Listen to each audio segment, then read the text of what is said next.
A gente entra num outro assunto que vem provocando muitos debates no nosso país, que tem a ver com a exploração de crianças e adolescentes nas redes sociais.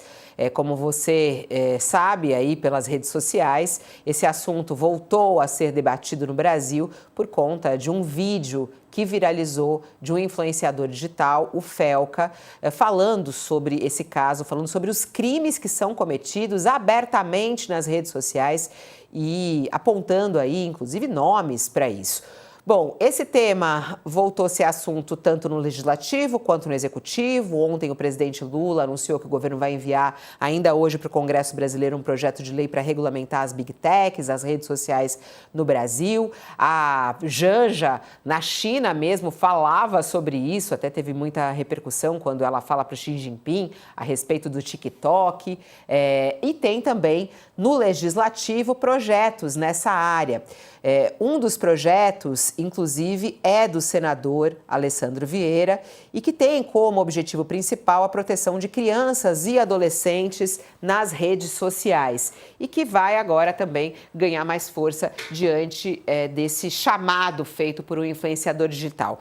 O senador já está aqui conosco no nosso programa, o senador Alessandro Vieira, que vem aqui nos ajudar a colaborar para esse debate. Olá, senador. Boa tarde, bom dia, seja bem-vindo. Bom dia, prazer estar com vocês. Bom, a gente ouve aí, é preciso regulamentar, esse é o caminho, quer dizer, é o único caminho ou é necessário também outros? Como proteger crianças e adolescentes de crimes virtuais? Bom, são vários caminhos, mas o principal deles, sem dúvida nenhuma, é regulamentar o ambiente digital. Esse projeto foi apresentado em 2022, ele tramitou e foi aprovado com ampla maioria aqui no Senado e está na Câmara dos Deputados pronto para plenário, já com relatório. Basicamente, o que ele faz? Ele coloca as empresas num centro de responsabilidade, desde a verificação da idade do usuário ao desenvolvimento de produtos e serviços focados em proteção para crianças e adolescentes. E também agrega uma questão importante, que é a facilitação do trabalho de supervisão parental. Hoje, quando você baixa um aplicativo, ele vem no seu formato mais aberto, com mais permissões concedidas para acesso livre. O que a gente quer é que seja o contrário, que ele venha na configuração mais protetiva e que, ao mesmo tempo, tenha uma orientação, uma facilidade de aba ou de botão, onde os pais possam acompanhar essa atividade digital dos filhos. Porque é o que você tem na vida real. Na vida real, todo pai, toda mãe já tem a consciência de que não pode deixar o filho na rua a qualquer hora, em qualquer ambiente, não pode deixar o filho conversando com estranhos livremente em qualquer situação. Mas na vida digital isso não acontece, porque os pais não têm informação adequada ou porque as ferramentas não são fáceis de usar. Então a gente ataca esses pontos, a gente construiu esse projeto conversando com a sociedade, com as empresas, e a gente tem uma expectativa positiva para que ele tramite e seja aprovado definitivamente lá pela Câmara dos Deputados. Agora, senador, eu estava analisando a sua proposta. Por favor. Me pareceu uma proposta muito interessante, o conteúdo bastante adequado. Agora, em vez de votar esta proposta, que me pareceu boa, já foi aprovada no Senado, a Câmara decidiu analisar lá mais de 30 projetos, a constituir um grupo de trabalho. Sabemos todos o que significa um grupo de trabalho em Brasília, né? No Executivo, no Legislativo. Nem sempre resulta em algo produtivo, às vezes resulta em nada, né? Então me deu a impressão de que, podendo chutar em gol, os deputados estão jogando para trás uma bola que já está na marca do pênalti, né? Por que não votar e aprovar este projeto que já foi aprovado no Senado? Como é que o senhor interpreta essa decisão de fazer um grupo de trabalho e abrir, praticamente começar do zero essa discussão?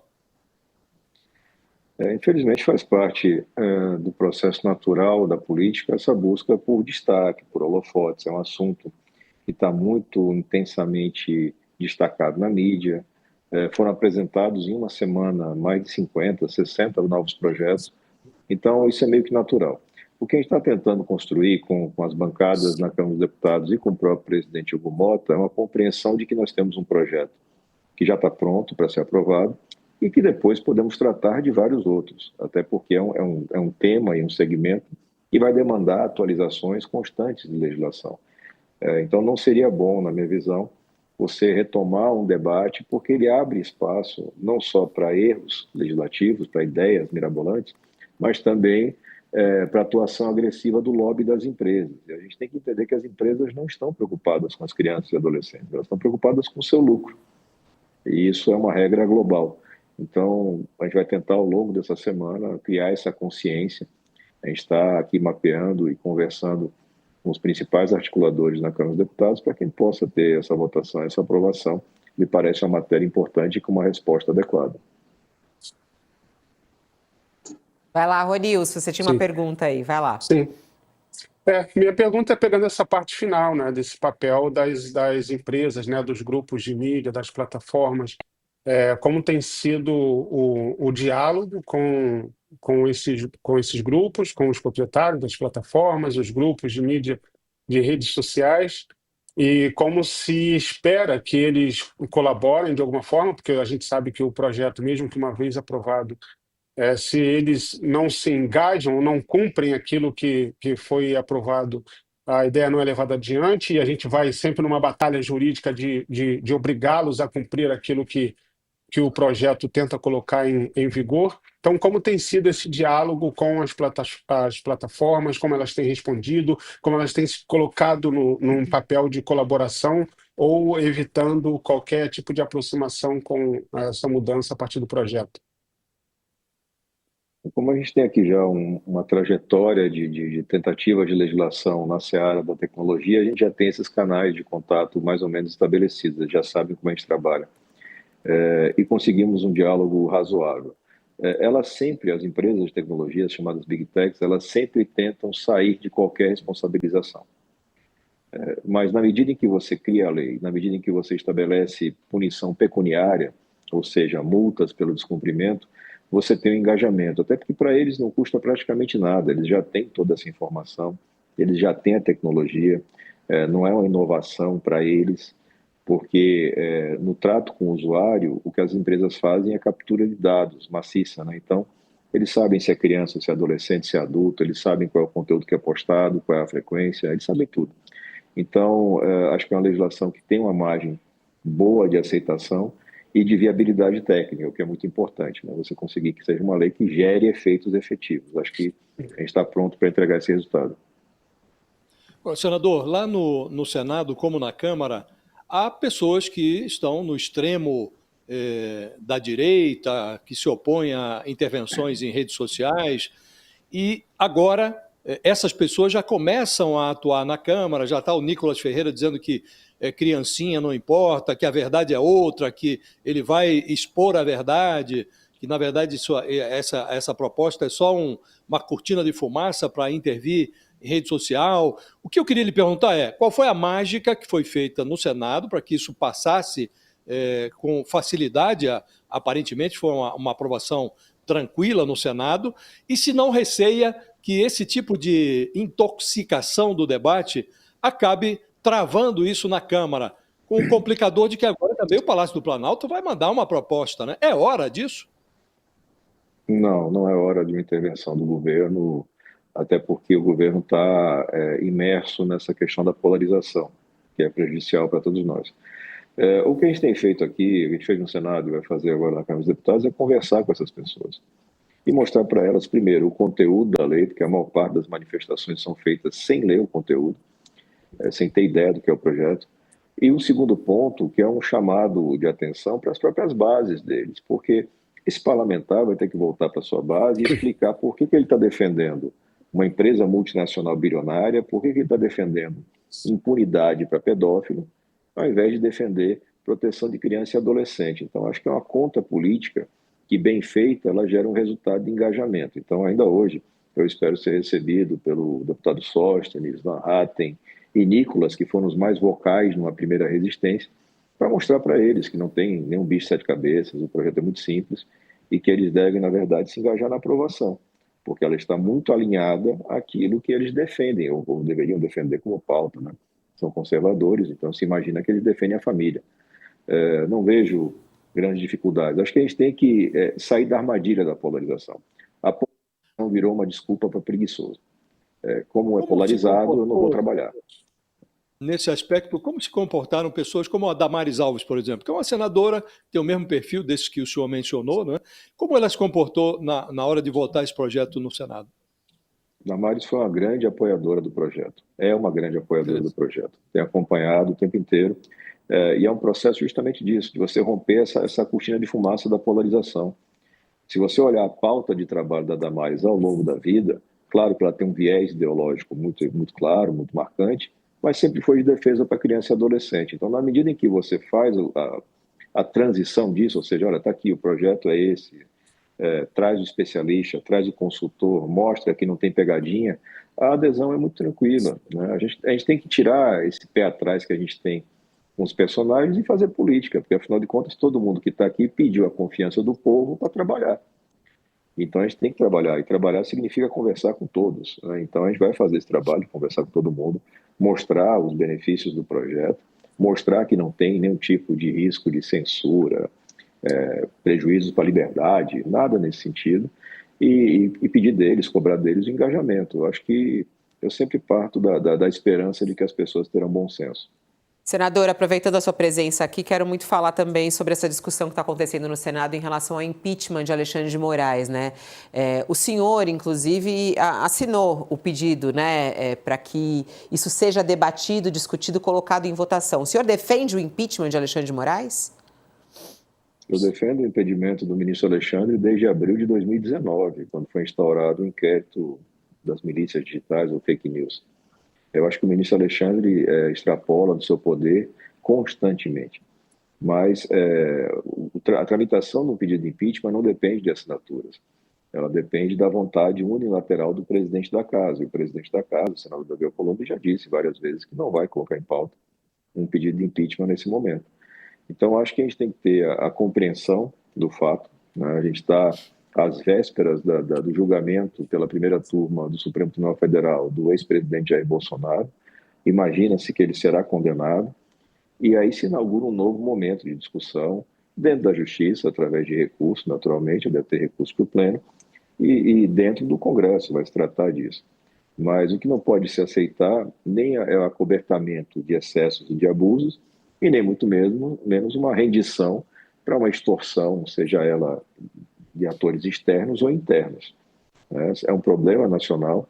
Eu sou um crítico do funcionamento da cúpula do Judiciário há muito tempo, aponto com muita clareza vários fatos concretos que exigem a apuração, até porque são pessoas, são seres humanos, eles erram e acertam do mesmo jeito que a gente erra e acerta, mas isso tudo tem que ser feito com sobriedade, com frieza. Então é uma questão de coerência.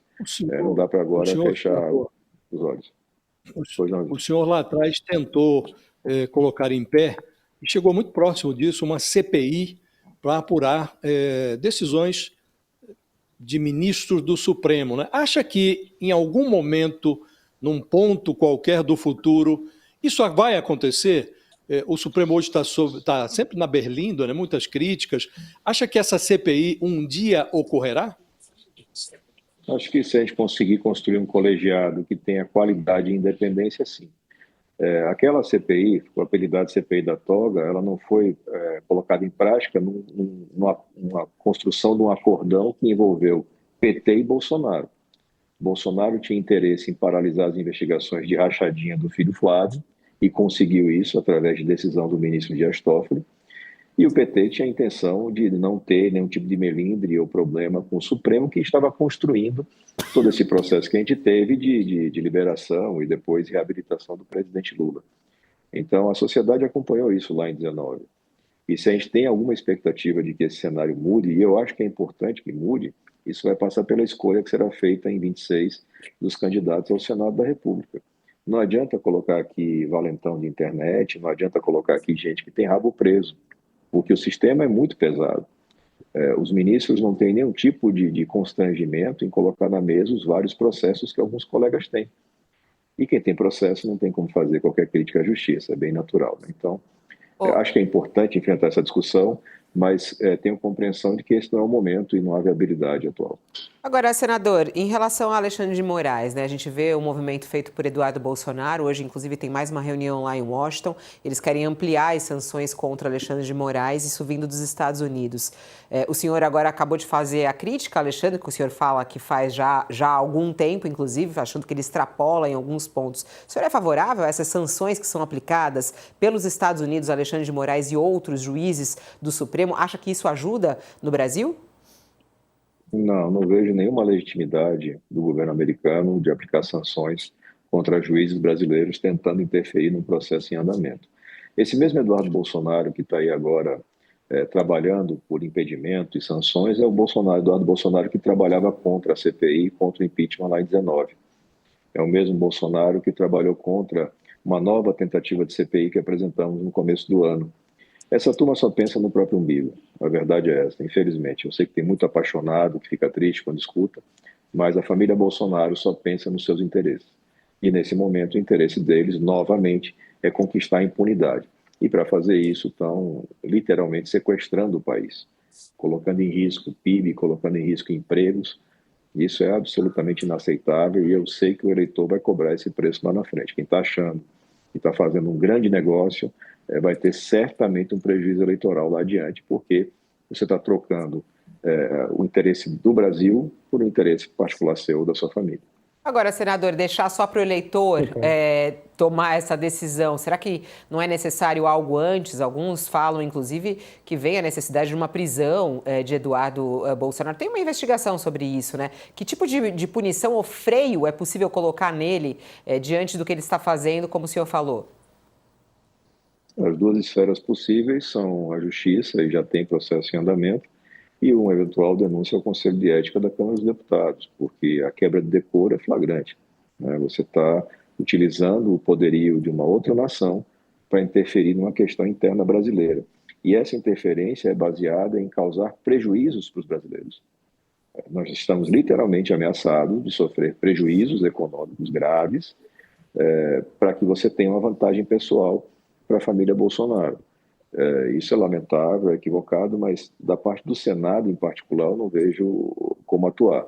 Vai ser justiça e, eventualmente, a Câmara dos Deputados, mas acho que mais importante do que justiça e Câmara dos Deputados é o eleitor mesmo. É o eleitor fazer essa faxina, o eleitor fazer essa separação de quem pensa só no seu interesse e de quem pensa no Brasil. Acho que é uma oportunidade que está surgindo, porque foram forçados a tirar a máscara. Ai, é isso. Vamos que vamos. Senador, muito obrigada pela sua entrevista aqui. Eu sei que tem uma agenda, mas nos ajudou aqui bastante a entender. E vamos continuar acompanhando esse projeto em andamento aí, que isso saia o quanto antes para a segurança das nossas crianças e adolescentes. Até a próxima. Até.